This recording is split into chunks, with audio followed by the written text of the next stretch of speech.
265-4878. We are your local law firm.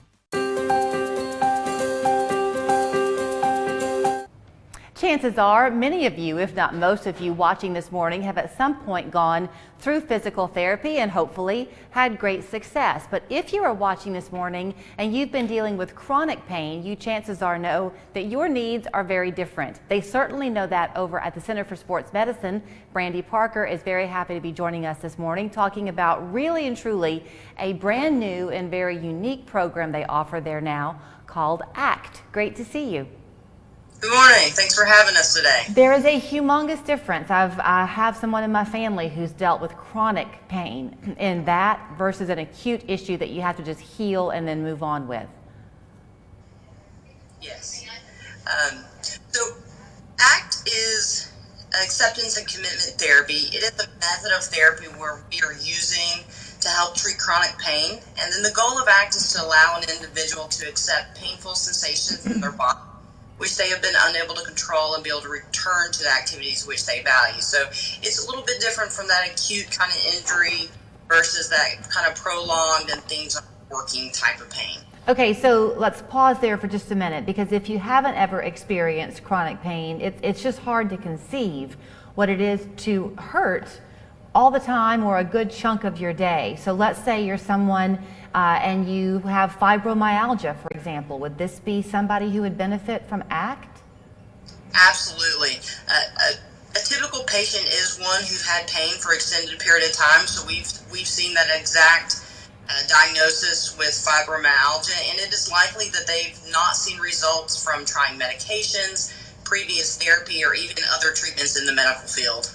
Okay, so the fact that the word acceptance is in this acronym means a lot to me, because part of your healing, I guess, has to be that your mind has to go in sync with the physical lessons you're going to learn.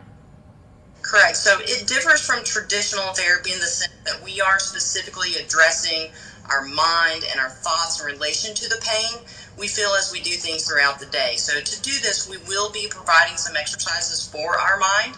And our mind is a powerful tool we have, and training it in combination with traditional therapy to address the musculoskeletal problems is getting some really good results. So I'm going to stumble my way through this, and I might get it all wrong, and you are welcome to correct me on the air. Fair?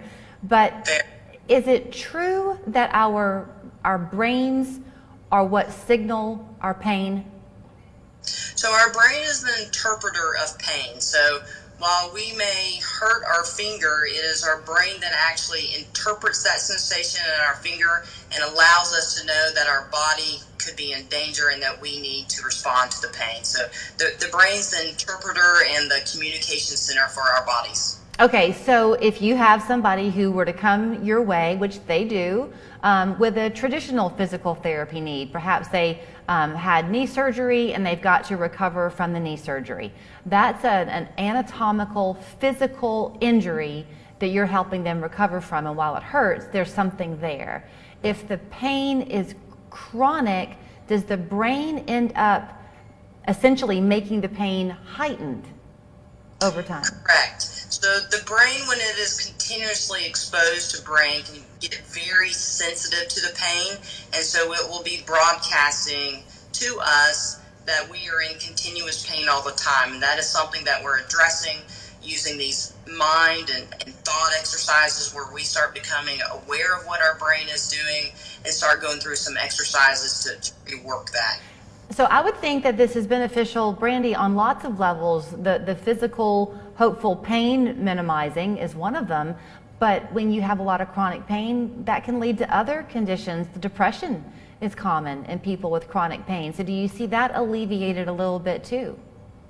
Nearly every single patient that we've come has lost some hope. They're kind of down on the situation they're in. So yes, as they're able to start doing the things that they had previously given up on, their mood changes, their outlook on life changes. And it's just a really exciting program to help others achieve what they want out of life. I'm sure it's an individual basis. We have a minute or so left. In terms of success rates, do you begin to see that success relatively quickly? It's not necessarily really quickly. I mean, these are usually some conditions that they've had for a long period of time, but they start noting some differences in their thoughts and their perceptions and their outlook on things. And we've had some really good feedback from patients being able to reach their goals, which they've previously given up on. And one patient told me that one day she was sitting there and she got scared because all of a sudden she realized she didn't have any pain anywhere in her body. So that was unusual for her, but as she began to accept that, it was really exciting, and she was able to return some of the things that she wanted to do in life. Perhaps the most important question, if someone's watching this morning and they think, wow, this really could be what I've been looking for, can they call you on their own, or will a doctor need to refer them? They can call our main phone number and we can see them directly, or we can help them see our doctors if we feel that's a need. Well, it is wonderful to talk to you. No surprise that y'all would be the ones having this program to offer. So it's called ACT at the Center for Sports Medicine. Brandy Parker is who I've been speaking to this morning. There's the phone number, though, 624-2696. You can refer yourself on your own in the state of Tennessee. Brandy, thanks so much. Thank you. My grandfather taught me that